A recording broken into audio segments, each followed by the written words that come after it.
This is the Lekker Rugby Pod with Harry Jones and MV Welman. It's episode 31 of the Lekker Rugby Pod, brought to you by the good people at Sit-In Cars. Harry's here to talk about what happened the past weekend, what we're hearing, what's rumbling. How's it, Harry? How's it, MV? I think you're a bit happier than I am today on the URC results. But no, we take rugby is beautiful in its own way, and I watched a lot of rugby this weekend across different competitions, and I came away with this feeling of I just love the contrast of styles. I love the clash of styles. I never want to get our World Rugby program to where everyone plays the same way. Please never let it happen. Well, I wanted to say something that caught my eyes. Bill Beaumont is now sort of, going to ride off into the sunset. Don't know if I should word mercifully. I had a lot to say about the bomb squad, and we're using too many, replacements and the like, and it's killing the spirit of rugby. And he's not his own words, but sort of that's what he's implying. What do you think of that, just an aside? Yeah, I mean, I've met Bill Beaumont. We had him on our 8-9 combo pod, and we talked about these rule changes before they became things. And I felt like he had fallen in love with, this happens to people at CEO level sometimes, fall in love with the ideas outside the tent. So you're almost catering to the people who know the least about rugby. Consultants are paid a lot of money, so you want to use them. You want to use their advice. What they say is really glib, smooth, well packaged. It sounds amazing. You want to use it. It makes sense to you.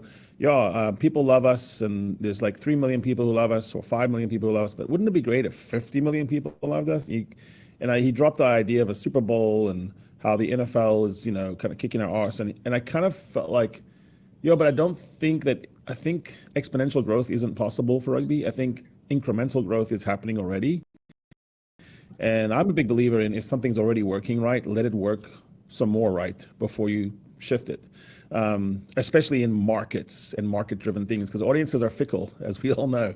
So I don't think you want to piss off the people who love you right now in chasing people who might love you. And so I worry a little bit about this idea that ball and play and bigger flow is leading to an idea that only one kind of rugby is righteous and good. It's the phase, even if they don't work. I do phases, and then you do phases, and I do phases. The score is still 19-17. It would just be, to me, a more interesting game if you have all the kicks and mauls and set pieces that come with it. So, that's my soap opera. I do think Sir Bill has fallen under the spell of the dreaded consultant. Yeah, we talked about all these rule changes in episode 30 that came out last week. I'll put the link up here on the screen for you. Go have a look. We discuss all those proposed changes and how ridiculous they really are. So make sure you don't miss it. But Harry, something we noticed this weekend is how important it is to win when you're not at home in the URC. The Bulls won overseas, the Lions won barely. A lot of the other teams that were not home lost, and they lost quite badly. You talked about this in Confessions number 4. Tell us about that. Yes, Confessions 4 is all about me in Honduras, far from home, with a black T-shirt, jeans, Veldskuna, and an axe. Bit of cash here, bit of cash there, and you just got to play. And playing away from home, far from the cops or the food that you like to eat, or the language that you speak, it's different. And rugby has always been that way. It's a home and away kind of thing. Look at some of the best rivalries. The distinction between when Munster plays in Dublin versus when Leinster plays in Cork is dramatic. Same thing in Australia, Springboks over the years. There's something about it. And part of it is that when things go wrong and things don't go to plan, there's just something about being far from home that can throw you off. So we saw the two coastal teams this week just look at adversity and let adversity overwhelm them, whether it was dodgy referee calls or just the flight of the ball, the wind, whatever, the lighting, who knows. And then you saw the two Highveld teams, the teams from the Rand, the teams from up north. They kind of also ran into difficulties, but they found a way to get around them, a dodgy red card, a soft yellow card. And so, you have to say mental toughness is always going to be a part of a team sport, especially in a collision sport, because when it goes against you, you kind of feel like everything is against you, like the crowd, the referee, the situation, the universe, the sky. And it takes a tough team to crawl off the canvas. Unluckily for me, that wasn't the Stormers, and it looks like there's a bit of acceptance I'm worried about of away game. Okay, so doesn't matter. Let's go home. We win at home, and that never gets you top of the log. Yeah, interesting thing what the guys from Leinster said about how important it was for them to soak up the energy of the crowd. They played at home at Grove Park, as close to home as you can possibly get. But that thing is quite important. You mentioned before that it's typically about a 2-point game when you play at home compared to when you're away. And when games are this close, those 2 points make a difference. So go watch that confession. Harry goes into quite a bit of detail about how to win when you're not at home and how to overcome adversity. I'll put the link up here. Make sure you go watch it. But Harry, this week we're going to be talking about a couple of things. Firstly, we're going to be talking about this new proposed merger between the URC and the Premiership, or rumored merger, not proposed. There's a big difference. And then we're going to be looking at the various games in the URC. We have a little bit of a look at the Premiership, a little bit of a look at top 14. And then we're going to get to the Harry Index, the first time we're going to be discussing this year. And we're going to do that regularly because that thing is infallible, subjective, objective, wonderfully, never wrong. I mean, the praises have been sung to our heaven. So we'll get to that just now. Let's start with this rumored merger between the URC and the Premiership. What's your thoughts on that? I think the main point is that top 14 rules club rugby in terms of when other leagues are looking at other leagues, the money matters. URC has obviously gone up quite a bit. The URC combined certain markets and the viewership went up, but it still pales into insignificance compared to top 14. I mean, do you realize that the Pro D Tour is, I think, is in the top 3 leagues in terms of money? So the second rung, like the Curry Cup of France, is as valuable as the Premiership, more valuable than the Premiership. And so when people are examining this, what they look at is, in the top 14, you play forever. You have a lot of games. A lot of games equals a lot of broadcast revenue because on some level, you can pack your stadium as much as you want. You can sell as many jerseys as you want. You can sell as many hot dogs as you want. But in the end, it's the lion's share of revenue for rugby comes from broadcast revenue. And so I think what's happening is when you have a game, under dim lights somewhere in Wales, and it's between an Italian team that no one has, much animosity towards, playing a struggling team that's struggling to pay the light bill in Wales. There's a worry that, yes, Leinster Munster's cool. Yeah, it's cool when Stormers and Bulls play, and it's super cool now when Irish teams play SAFA teams. But at the bottom of it, at the bottom half of the URC, is it really working? Is it fit for purpose? Can it ever grow?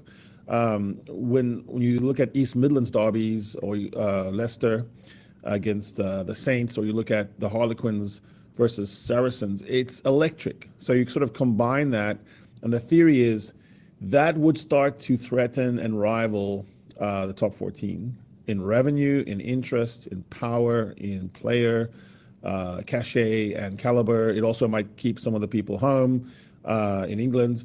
So it doesn't surprise me that it's been talked about. It's got a narrow window where South Africa is not vested as a shareholder yet.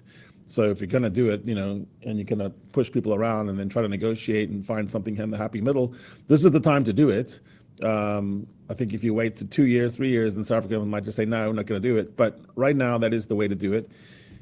And it's backloaded, so the season would go longer and there'd be more of a playoff structure. The conference system has worked in leagues. You could look at NBA, for example, where sometimes the conference strengths are different, but it always keeps everyone involved. So if the Eastern Conference of the NBA is weak and the Boston Celtics are not very good, it doesn't matter because they can still finish top of their conference. So all those things make me think that it is something to talk about. It looks like it's probably going to happen in some form. But it's driven by this idea that the 2 French leagues are just light years ahead on merch and money and sponsorships and broadcast revenue. And if that were to be redressed, if the power would flow more towards the Anglo countries, the Anglo-Saxon countries, the home nations and the Irish, that's going to make a lot of people in the rugby halls of power happy because they don't like the French running things. And right now, with the French running things and even telling the test team, no, don't take the top players down to New Zealand, it's not very satisfactory. So I look at it as a power play. I look at rugby as power nations against each other, and I think we're just looking at what England wants here to not fall behind France. The interesting thing for me was where this news broke, and it broke it in report by our friend Henrik Cronje. Now, typically, he's got the ear of everybody in SA Rugby. So I got the idea. The initial rumors were that there's going to be an Irish-English league, and then South Africa and Italy is going to be basically, kicked out of it or left in the lurch. I think this is kind of maybe a SA Rugby counterpunch to that proposal by saying, listen, rather let's do this, split it up into two leagues, like you just said, South Africa, Ireland, Scotland, and Italy on the one side, England and Wales on the other, because that meets all the other criteria that Wales is now crying about a bit. And at the end, the top 4 teams of each of these two leagues then get involved in playoffs. So I'm not sure a few of there are going to be fewer games or whatever, but that to me makes a bit more sense. And from what I've read there, the South African sides might be willing to listen to this. And I think you'd think this is sort of a counter offer that's not for something that's not really being talked about, but is being talked about, and sort of a counterpunch from South African rugby. A lot of things you see in the news are what they call trial balloons. So you float it up there, you see what the response is. We see it all the time. But Hendrik is always right. So the fact that it comes from him makes me think there's some substance to it. And so what I think it would happen is they had leverage because shareholdership had not fully vested.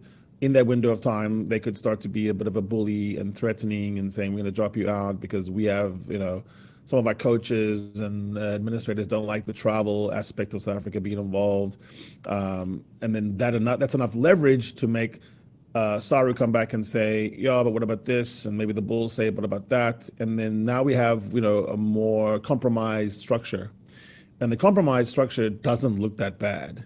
But I just think that the bigger game, the larger plot is to invent a super league, like a real one, one that where players want to be, where broadcast wants to be, where you can have the best. So I don't know if anyone's ever been to France and actually watched a game day production of Top 14 on just a normal Saturday, the camera work is out of this world. It's so much better than you see at Test Rugby for the French.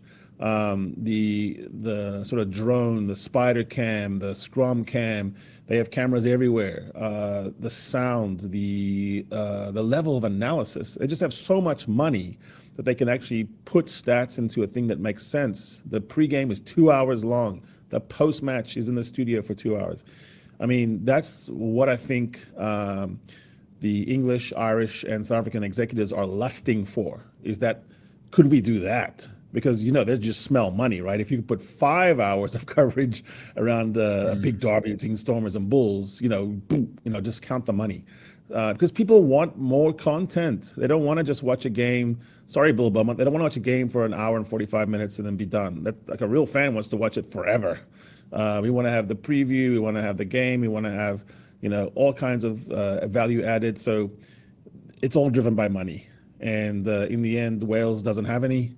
England has some very wealthy owners who are willing to charitably hold up their clubs forever, but they need something different, because I think the report that came out earlier this year is 8 or maybe 7 of the Premiership clubs were insolvent. So this is survival. And I think from South African standpoint, it's sort of like we're the bystanders who are benefiting from some of this. I think ERC was a really good move for us. And then I think this kind of super duper league could actually be even better.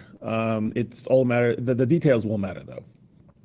I like it. I think it's a good idea. I think it's going to be, like you said, a super league is going to make us a little bit better, and good for rugby. Let's talk about what happened this past weekend now. And why don't you sketch paint a bit of a picture here? The reason why we're discussing the URC and the Premiership and the top 14, and later on we're going to be talking about Super Rugby and Japanese rugby and everything else, is because you drew up or designed or invented, whatever the right word is, the Harry's Index, where you rate the top club teams in the world. And we're going to get to that just now. So before we get to this week's iteration of the Harry Index, we need to talk about what happened in the URC. And let's start with that. And before we talk about anything about the rugby, I want to talk about the officiating in the URC. Not because I don't think there was any bias or anything, but it seems to be that this thing about speeding up the game is now already starting to filter into the normal rugby. like in the Bulls game, for example, the Bulls scrums were dominant, and they were kept being told to use the ball, basically negating the scrum. You said how many times, why aren't the Stormers getting the benefit of a penalty in the scrums? Just as an aside, without mentioning any names, your impressions of the officiating this weekend in the URC? Yeah, so this weekend really tests my self-fulfilling prophecy, or my admonition to myself, which is not to go down the road, the spiral staircase to the dungeon, where you always fixate on faults and referees. We have a complicated game. There's 200, whatever Jaco Piper said, there's 200 decisions you make. I've heard Ben O'Keefe say it's the 80 decisions you don't make that are even more important. And I've sat down with Angus Gardner, and he said, the ability to know when something is material or not material is super important. So I know that if we go down that road and do the rate the ref stuff and cherry pick 5 things, it's a very bad way to watch a rugby match. It sours your enjoyment of the game as a whole. And we are very referee dependent as a game because of the way we have our game is complicated. So it's one of the hardest games to ref in the whole world. That being said, this weekend was almost like 15 of the worst, stupidest things I've ever seen refereed happen in one weekend. And I was like, what is happening? Someone told me, it's a hard one to show your little kids, if you're teaching them rugby on this weekend, it's not a good one. Avert your eyes because you're going to learn bad habits. Referees seem to be in over their head. There seemed to be an allergy to awarding scrum penalties. And like I've said before, scrums are already gone down, 80%, 60%, 40% in number. And so the way we've kept the most definitional and primal look of our game, which is a scrum, that's why we have the numbers we have on our back. That's why we set the whole field up from that set piece. But it went from having 30 of them to 20 of them to 15 to 10. And now sometimes there's matches where there's 3 or 4. Is you have to use it as a penalty magnet. It's all you say, no, it should just be a way of recycling and starting the game. No, it really needs to be a penalty. We need to assign a greater error than in the 1950s and 40s on scrums because there's so few of them. Otherwise, you're going to have, body shapes will become too similar. There's no need to have a proper tight head. Then you're just going to have flanks everywhere. So I do think that this weekend was problematic. There's also some of those carding decisions like David Creel's run. It was a very soft red, a bizarre red. I mean, if you watched rugby for 85 years of your life and you saw that, you would say that's a cool, hard run, not even a penalty, and then suddenly it's a red card. So it was tough. It was very tough. However, the response of the teams who suffered some weird calls was really illustrative, and the ones who didn't, like my Stormers, my naughty, disobedient, and starting to be annoying Stormers, they hung their head too quickly. They didn't change. They didn't behave with elasticity. It was just like stagnant. Sharks would just keep doing the same thing over and over. So I do think when you have a ref that's being weird, you've got to react to the ref being weird instead of just starting to complain about it and invent a story which is false, that he's against you. He's not. He's just having a bad day at the office and doing very badly. Just understand, okay, I'm dealing with a badly performing ref. What do I do with that? So you can change your game style. And so I was just frustrated watching.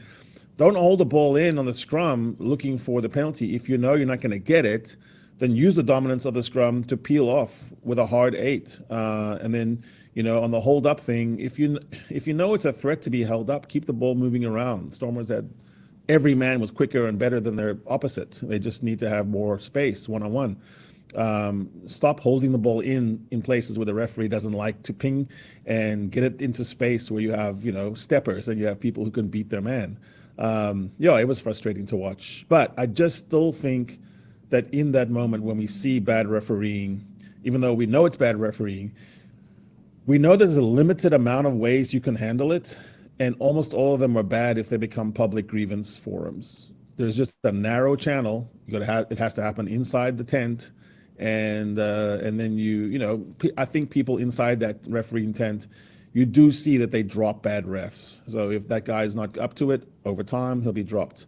But if you get all public about it and get stink-faced about it, then they almost keep the guy in there forever to make you crazy. So yeah, it's political. Right, let's talk about the games. You mentioned the Sharks. Yeah, I want to get to what I think the problem is, and that's from a completely outside point of view. But firstly, these guys have now played how many games in a row, week after week after week. They haven't used their Springboks. They've played a Currie Cup final in the meantime where they almost died from the cold, managed to put it out of the fire.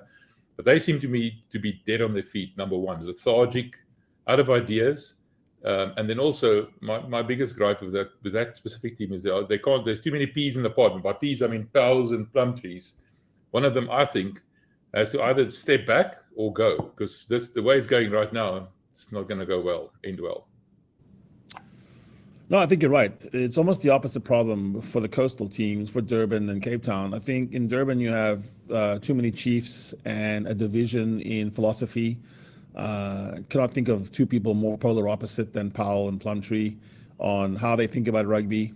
I was in London and with the team, and without getting into too many war stories, I was hanging around, and my feeling about Plumtree was that he's not beloved by the players, that he's still using, I think, an old school approach, which works for a little bit and then it doesn't. And I think it doesn't anymore. And I think the players are going more to Powell.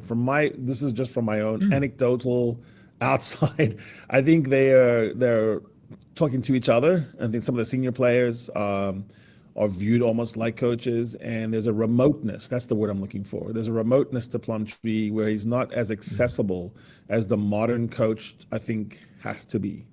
I think whatever you grew up around, if you're like a 55-year-old, 65-year-old guy, and you think that way, it's got to be different. You have to relate to players, you have to know them better, and they have to be able to say things to you, or they're going to not perform their best. So, on paper, the Sharks should easily be a 9-win, 9-loss or better, 10-8-ish team, which is a big turnaround from 4-14.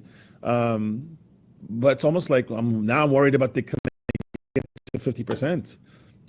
It's so up down. The other thing I think about is the Sharks might be better suited for the cup, European Cup, and so they might be actually thinking, not like intentionally losing any matches, but marshalling their forces around the cup run. They won the Challenge Cup last year, and it really super vaulted their season and their mindset. They might be looking the same thing with timing and forces and quality of players, that it might fall just right for them to make a strong run into the Champions Cup. And if the Champions Cup, if they get into the final, the final four, for example, even if they don't go further than that, just the top four, that's a massive boost financially and morale based, because all the players want to be in that. That's where you're sort of making your name nowadays. And they might just have already assumed that the ERC is to do the ERC and the Champions Cup is a bridge too far, whereas the big unions like Stormers and Bulls still have aspirations, delusions, dreams of doing both at the same time, like a Toulouse or a Leinster. I'm interested to hear what you said about Powell and Plumtree. Sorry, just to step back a bit there. I was of the opinion that maybe Powell is a bit too much of a, looking over the shoulder all the time and like almost irritating Plumtree to a degree. Is it not maybe a bit of truth to that? I think so. Plumtree is an irritable guy, first of all. So your theory has some legs to it, because there's some people who are easy to irritate, and other people who are just kind of low key and laissez-faire, whatever. They can handle someone peering over the shoulder. Plumtree strikes me as a guy, if he was on a laptop and you're looking over his shoulder and telling him what to do, he'd give you an elbow. He's a tough guy, and he's kind of a scary guy, actually. So I think being on the Sevens circuit, it's a different vibe. Sevens, you're going from Hong Kong to San Francisco to Sydney. You're traveling, your squad is incredibly small. You really know each other. You go on a lot of jauls, and you pioneer different techniques. And Neil has been very good at, he was a guy who brought that whole breathing thing into rugby in general. He studies different things, and he doesn't mind doing some curveballs. I think Plumtree's really dyed in the wool, conservative rugby man. And when things aren't going right, he just goes, we got to do the things we're not doing right better. Okay, this is not working, so then do them better. It's the Heineke Meyer approach. Execution was always the explanation for loss, instead of what if you did something completely different. No. We just got to do it better. We got to have 100% line outs, and we got to have 98% scrums, and we got to have this, and this, and then we're going to be good. So I worry that there's not the seeds or the architecture for improvement at the Sharks because of that dichotomy. And so they probably, like you say, probably do have to pick one or the other. And I actually have said for about a year, no offense to John, I'm sure he's a lovely man with a lovely family, but I just don't. I think they should move on from Plumtree. I don't think that's. I think he was probably the good guy to come in post Sean Everett just to stabilize things because he's a stabilizer. But I don't see him as being a take you to the next level. And I think that win against weaker opposition in the Challenge Cup has sort of fooled them, and it's fool's gold. I think to get into the proper Champions Cup mode, well, on the basis of what we've seen so far, then they're not even close to being ready to play against the big boys. Why aren't they picking their Springboks? I mean, some of the Springboks return to the Stormers. The Bulls use all their Springboks. Lions used a couple of the few that they had. Why aren't the Sharks playing their Springboks? Well, on a purely existential geographical level, because they're all in Mauritius on a boat. they're having fun, or they're giving a hug to every single Women's World Cup player, or they're signing books on a book tour. I mean, I think there is player power at Sharks.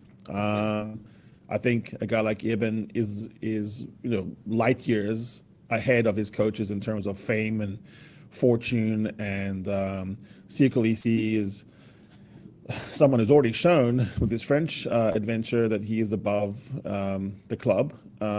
He shines at test level, and club is just sort of a way to get there. You can tell me I'm wrong and can get upset with me. I'm just saying I think there's a vibe at Sharks where the players are actually well treated, and their mental health, their physical health is extremely safeguarded. They have some of the most pioneering efforts on arming players to be entrepreneurs post-career. It's not a shame there to say that you're going through something, and then you have some addiction recovery, employee assistance kind of programs. It's a very progressive place. But also it might, not be as win at all costs as you might see at the Bulls, where there's just no option. Like, best players play, and you go. So, who's the right, who's the wrong? I don't know. It's in terms of winning and losing, definitely the Sharks way is not working out right now. I think there's a way to do this, but it's going to take a change, maybe even ceremonially, even if it's just conceptually at the top. And I just think same old is not going to work with Plumtree. Right, let's talk about the Stormers. You touched on them a little bit earlier. I wanted to say the feeling that I got from the Stormers this weekend was one word, and that's stale. Both in the way they played, maybe the ideas they had. The coach seems to be completely flabbergasted, doesn't know what to do. What did you think of that Stormers performance? So here's the flip side, down in Cape Town, what we got is a really charismatic coach. Dobbo is one of those coaches that's like, you really love the guy. If you spend any time around him, and he's quoting poetry, he's a bit like me. He's all over the place. He's well read. He's interesting fella. And I think he's the kind of guy you would die for, and you would charge a hill and run over broken glass for. But even coaches like that have a shelf life in terms of same old as well. So in contrast, where Plumtree is kind of remote, pulls himself back, thinks and tries to think about something, Dobbo just, thinks more Dobbo, the better. My father told me as an engineer, just because a little bit of something is good doesn't mean more of it is better, which is an important lesson to know when you're working with nuclear material. So, I think Dobbo's got it in his head that it's, he's got to have every one-on-one. He's got to have, every counseling session with every player that's not playing quite right. He's got to be the guy in with the doctor. Nothing is real unless he sees it. Nothing is true unless he heard it or touched it. And that kind of over-coaching, which is what I think you're seeing, it leads players to be jittery. So some players that are, they just don't want to be the one that makes the mistake. The other pathology it leads to is people trying to be the hero. So you have a Warwick Gallant just looking for miracle grubbers and, the double cross, snooker shot off the side to get the corner ball. Why do you just not take the ball into contact a few more times and then score easy? He's making the game too complicated because he's trying to be the hero. And then you have players shuffling around, and it leads to one-off hero ball because everyone's trying to get the favor of the coach. And so it's just too much double all the time. I don't think he surrounded himself with enough experts the way the Bulls did when they changed their defensive patterns. Stormers just kind of went with, and they living off past glory. Like, 2 years ago we won, and another year we were in the final. Like that kind of stuff doesn't get you very far in elite sport. You always have to refresh. So I worry a little bit about Dobbo, who is such a good man, that he's like burning himself out. And they're not having as much fun. Now, I say not much fun. Geez, the Stormers played extravagant, jaw rugby where everyone is just doing crazy stuff. So I'm not saying that Dobbo punishes you for trying to try things. My worry is that it's like, that's the plan, is try things. But the things in rugby that you can try are limited. There's not that many things you can do once you start a movement. And so it's either you're gonna kick or you're gonna run. You're gonna do phases or you're gonna do phase and then a kick. And it's just dreadfully predictable right now. Almost to the point where you have superiority at every single position and you cannot see it on the scoreboard. And that's just super frustrating. I mean, that scoreline was insane. And everyone's going to point to the decisions made on some of the disallowed tries and the allowed tries, and they're right. I'm not going to argue with you. You're completely right. Those were stuffed up and ridiculous and absurd. But the scoreline, I'm not going to ever complain about a ref on the scoreline like that. I have too much self-respect. It's got to be close for me to talk about a ref. You know what? When the Jake White, for example, that I saw at the press conference after the loss against Glasgow in the final, and the Jake White I see now is a different person because he went away, gave over the reins of the Currie Cup team to Pibo Nomlomu, brought up a new coach through the ranks, and Jake had time to go sit and think about things. You can clearly see that he's now refreshed. Dobbo was involved with the Currie Cup, exactly like you said. I don't think he's ever had a rest before. So when is this guy getting the chance to sit and think about things and strategize, come up with new plans and new ideas and stuff? I think he honestly just needs a long, extended break. But I mean, it's right at the beginning of the season. That's never going to happen. Yeah, man. He was like, at some point I was watching him and he had his like hood over here and he was like crouched down. He looked like, I don't know what he looked like, but he just looked like he was having no fun. I think coaching box vibes are actually quite important because they give you an inkling as to what Monday is going to look like and Tuesday is going to look like. And, it's for a team that's full of really like super talented guys who can do super talented things. It's the worst of both worlds. So I think we almost, and I say we because it's hard for me to think about Stormers without saying we're doing a weird combination of trying individual brilliance, but also with a sameness to it. That's a weird combination. Like the individual brilliance techniques are too predictable. And so I'd really like us to go back to more of a power game for a while, develop things that you cannot stuff up and then get over the line instead of always trying for the most exhilarating 1 out of 100 techniques. And that's what I think we're doing right now. And it's horrific to watch because a midfield with Duplessis and Nell, you don't need too much trickery. You just need to use your size and your weight and your gain line. And then that will develop the scraps into which Zas and Davids can thrive. You don't need your 10 having to sort of like win the game by himself. You've got a proper 9-10 combination there. Even if Willemse doesn't play a lot of 10, he's test ready at 10. He can do it. But everyone's in their own unit. The 9 and 10 are not really corresponding with the 12, 13, and then the wings are just running around hoping for scraps that don't really develop. And there's no linkage at all between pack and backs compared to your almighty Blues, who should be considered one of the 2 favorites in the ERC. You saw such good linking between forwards and backs. In the Stormers, it's like we scrum, we line out, our line out's incredible, our scrum's incredible, but then we're not really getting, linking at all. The only one trying it all is Ben Jason Dixon. And because no one's used to him linking, they're not used to, they're not expecting any of the offloads that happen. I think it's dire. That being said, I still think the Stormers can clean up at home, and they are definitely more than 50% team. To me, they can still win, 11 or 12 matches this season. You talked about my Bulls. You called them Blues. I'll let that slip. But Sorry. The Blue Bulls. Yeah. I was quite impressed. That first 25 minutes or so they were amazing. I mean, the ominous is the word that sprang to mind there, and they just put those Ospreys to bed. Then things went slightly awry after halftime.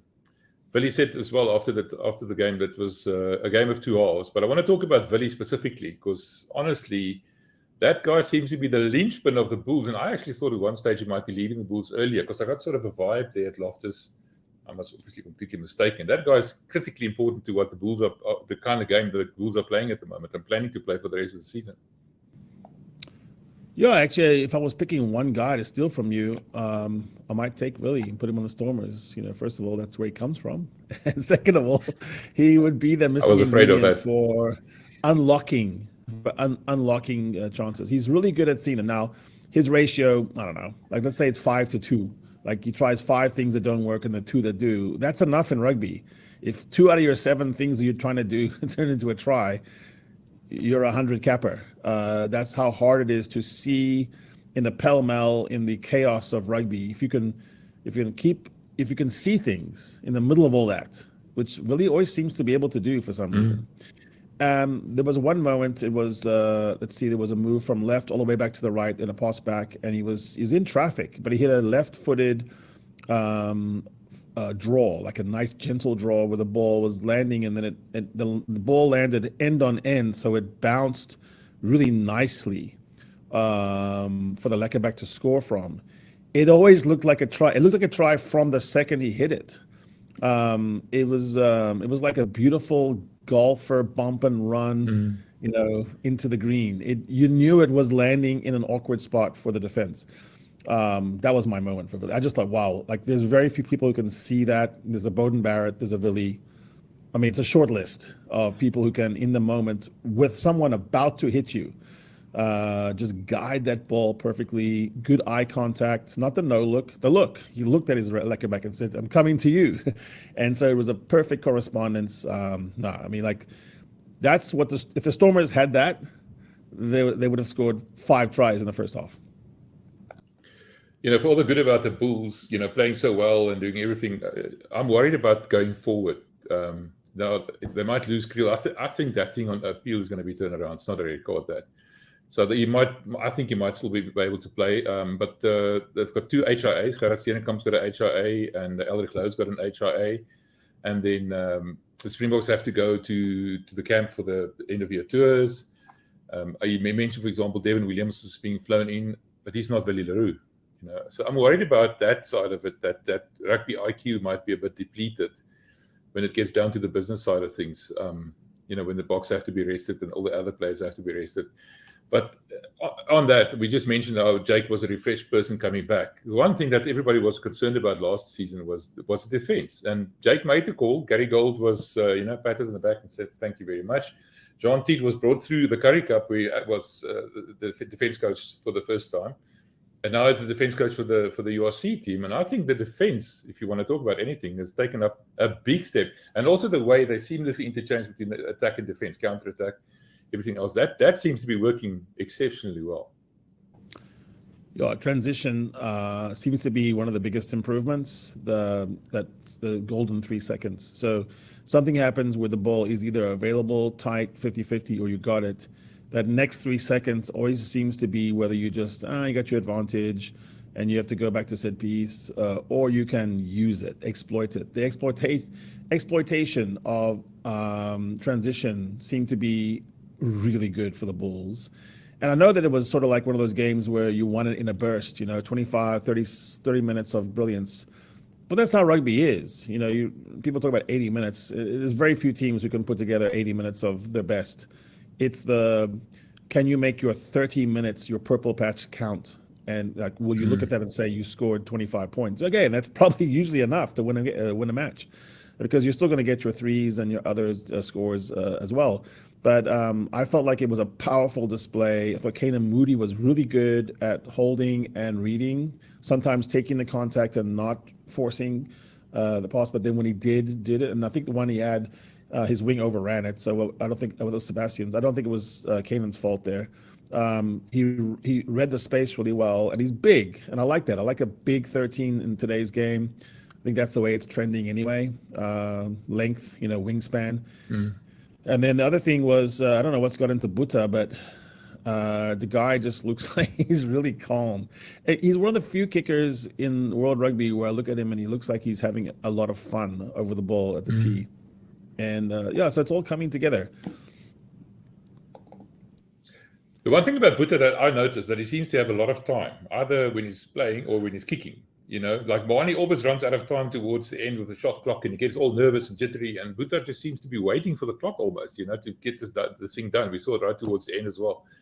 He seems to be, like he's got a nice BMT to it. And I think he's now sort of found his niche there in the Bulls. I was quite impressed with him, I must be honest.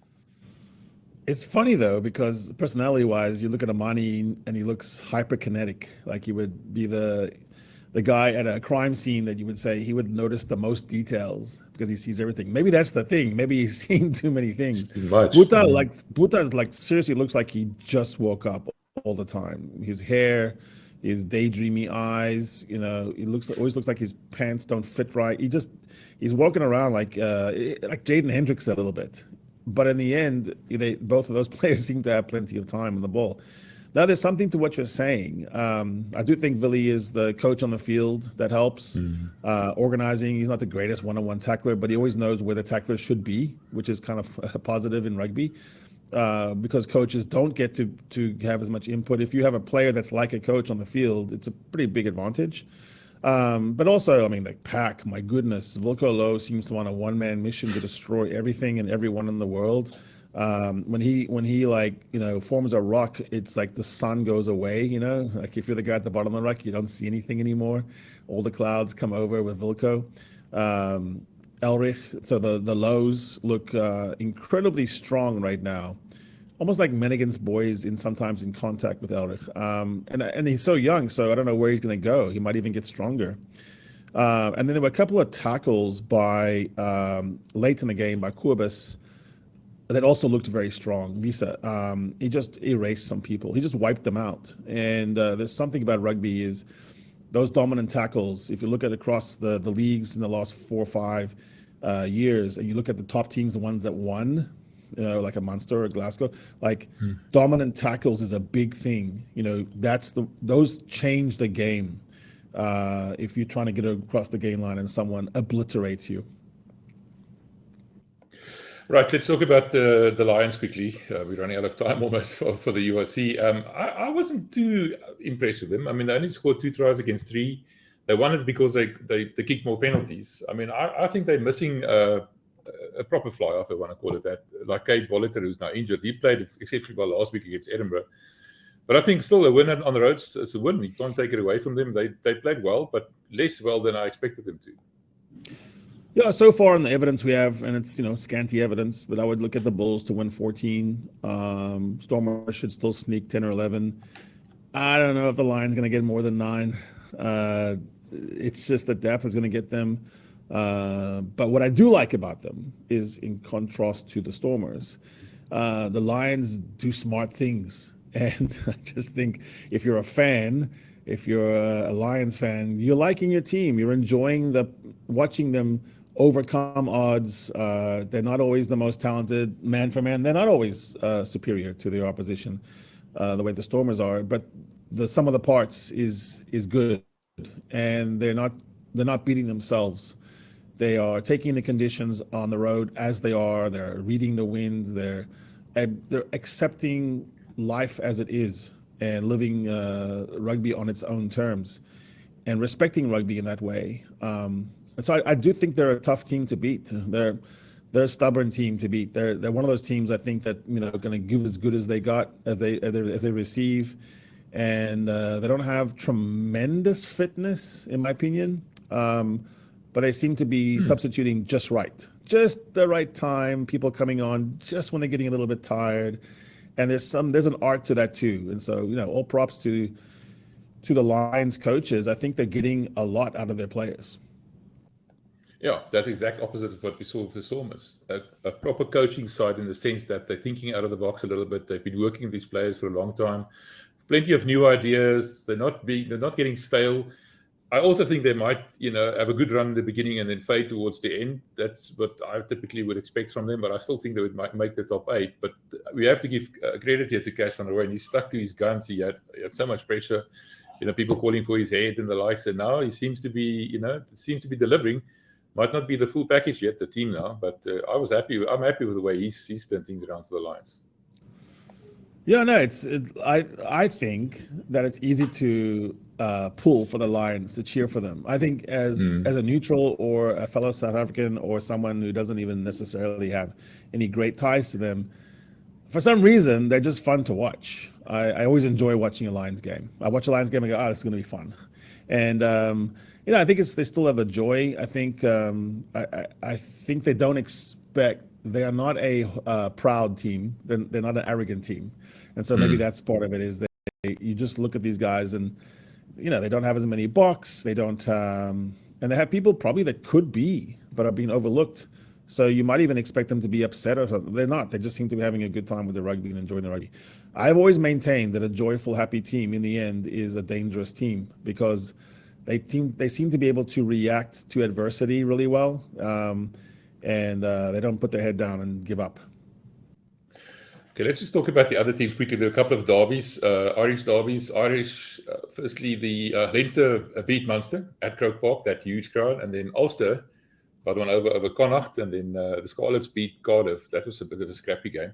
But just quickly, what did you learn from the other teams, the Irish specifically, in terms of going forward? You said Leinster, for example, that's still the best team at the moment overall. Yeah, I mean, just based on evidence, like we have to go with that. We can do some projections and speculations, but it looks like Leinster is once again a proper team. They have the Irish test team, but then they have Archis Neyman. So it's like one of those thought experiments. You say, okay, if I could take one of your players, who would I take? Safa Locke, one of the best in the world. It certainly does make Leinster better. I do think that's the ultimate home game when you have 80,000 people in a historic Croke Park. So that's probably helpful. The start was really good. And then, Munster sort of crawled way back in, but they didn't really ever get back in. So I thought it was a statement, an early season statement. We all know about Munster. We know Munster is not going away. We know that it will just make Munster upset and grimly determined to spoil something later in the season. But we definitely have to give that credit for the Leinster. And in the Harry Index, as you know, Leinster is now number 1.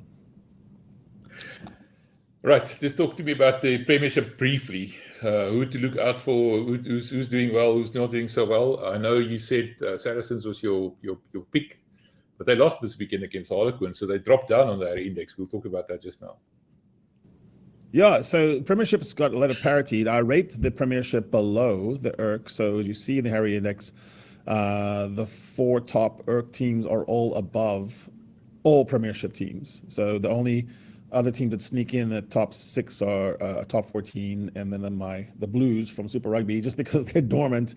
I don't want to just axe them. I want to sort of play with them until we see how they look again this next season. But on the Premiership side, it's parity. Saracens are definitely good. They're a good team, but so are Leicester Tigers under Michael Cheika.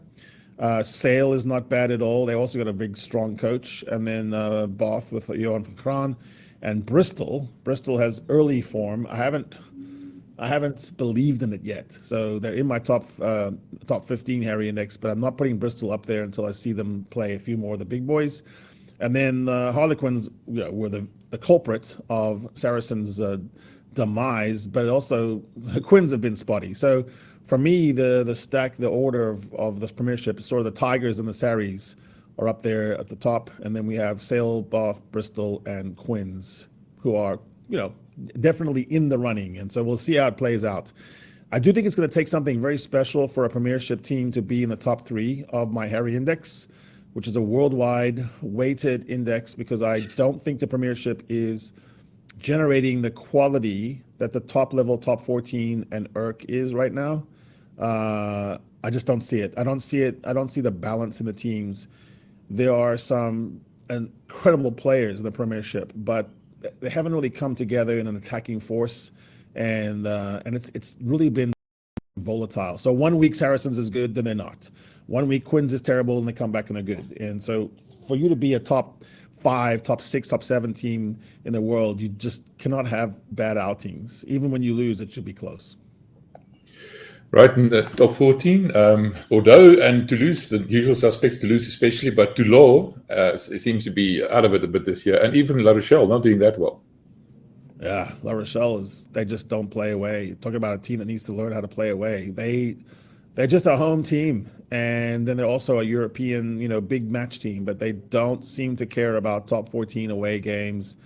They marshal their forces. It's a long season, and they're not kind of upfront about it. They view any away win as sort of a bonus, but it's not necessary for them. On the other hand, Bordeaux is starting like a house on fire. They look like they're really going to challenge Toulouse this year for big boy status in the top 14. So I would watch UBB Bordeaux very closely. They seem to have really taken the lessons of last year, and they want to go to the next level, and they're putting teams away. Right, let's talk about the Harry Index now. You said subjectively objective, infallible, always right, and the likes. Just tell us about your thinking behind it, number one, before we do anything else. How do you, like you mentioned earlier, you rate the Premiership below the URC.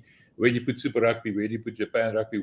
How do you rate the URC compared to the top 14 and the like, so that we can get to the thinking behind your top 10? The top teams from Japan, and even maybe the best team in the MLR or in the Super Rugby Americas, could actually be better than some of the worst teams in the ERC top 14 Premiership and Super Rugby. But they're not ever going to be in the top 15 of the world yet. They just don't have that firepower. Some of the Japan teams you could see maybe getting in the top 30.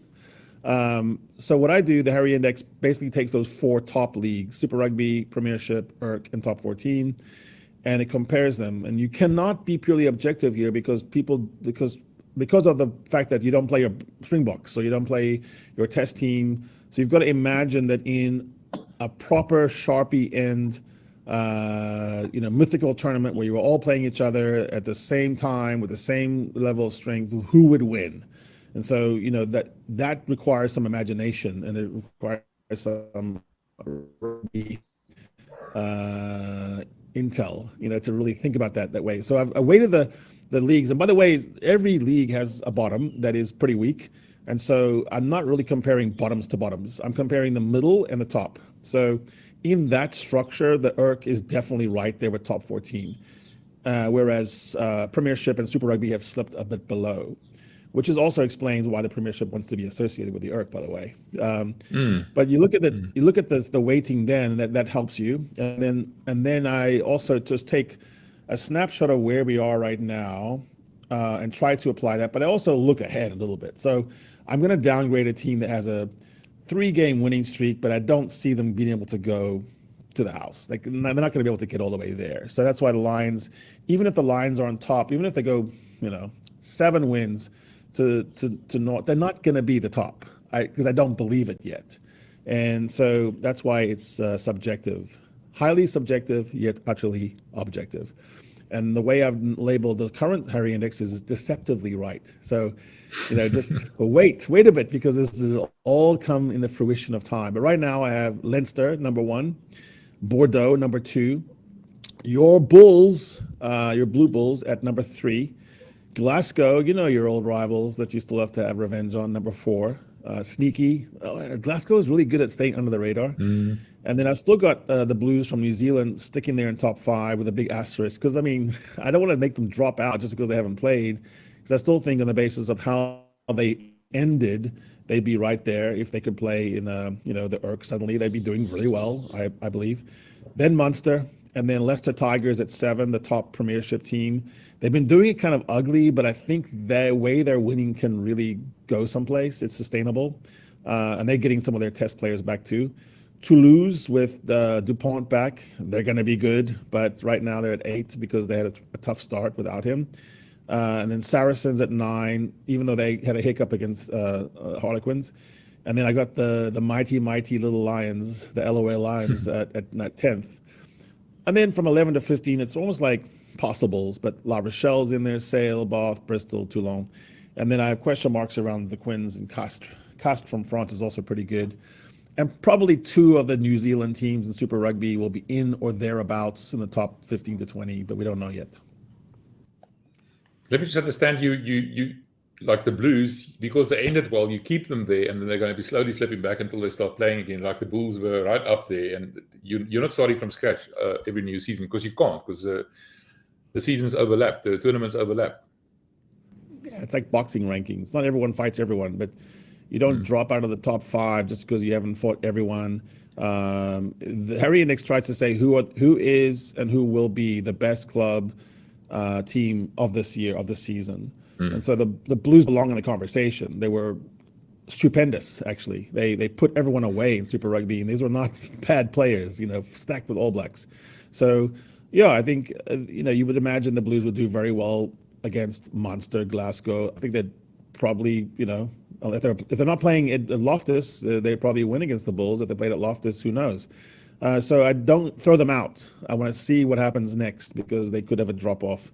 But right now, it's good news for your Bulls because I think they have room to grow still. I don't think we've seen the best from the Bulls. So being 3rd at this point, I'd almost rather be you than Leinster, because it's hard to go wire to wire. It hasn't happened very much.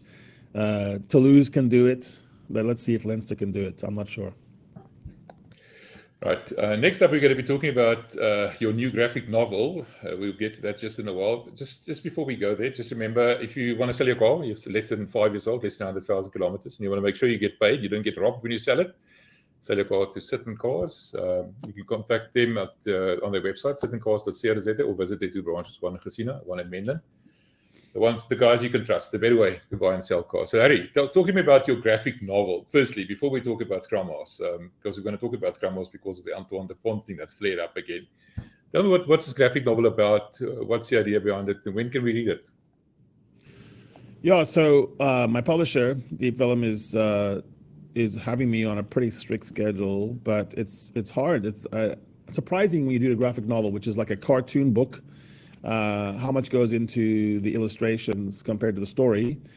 But basically what I did was I tried to think of a rugby team in a way that was translatable to a kid or someone who'd never been around rugby that much, but also still appealed to the age-old, from birth, cradle to grave rugby players from way back, and compared each position. So a loose-head prop is a mastiff, and the hooker is like a golfer, and the tight head prop is like a Neanderthal monk. 15 is like a wolf, a lone wolf in the Basque region of Spain.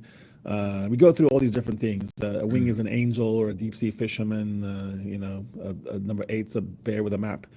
But I try to make it visual. So to give an example, like a blindsider would be a bouncer, and try to go through the life of a bouncer, and I talk to bouncers and I try to understand what they did. There's been one moment in my life where I was one, so I kind of had some experience, and try to make it where it's an analogy, so you understand what it looks like if you aren't into it, or if you are, you go, yeah, exactly. My life was a bouncer. When I played blindside, I was just a bouncer at a bar.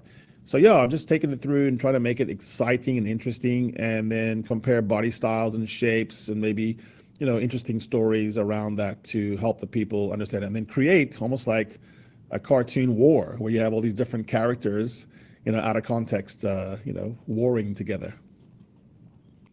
So that is where your drawings come from, that you've been posting on X every now and again, Eben and all those guys. And is that where the graphic part of it comes in? Yeah, I like to mess around with art. I'm not the one who's actually doing the professional level of art, but I have to come up with an idea. And so I just evoke that, like, here's what I'm thinking. I'm thinking of, so for number 9s, I've compared them to jockeys, for example. And so you can imagine a good story, a cartoon where a jockey, is astride some magnificent giant thoroughbred, almost like outsized, like mythical. and having to control it at the same time as, you're number 10. I've compared them to a front man in a band, like the pop singer guy.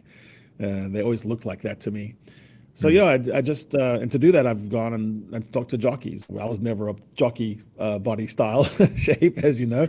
So I was fascinated by these guys that are 55 kilograms who are trying to control a half-ton beast, moving at 65 kilometers an hour, not able to sit on the saddle. Of course, they have to stand on top of it and perch almost like an insect, and the amount of G-forces and speed pounding down with everything that could happen to them could be fatal, and it could end their career in a second. It reminds me of nines. It also reminds me that nines are always talking and ordering people around and using the whip on your bum when you were like in a loose scrum in a ruck. Many a time, Scrumhalf was beating on me to say, move over here, or free it up or go.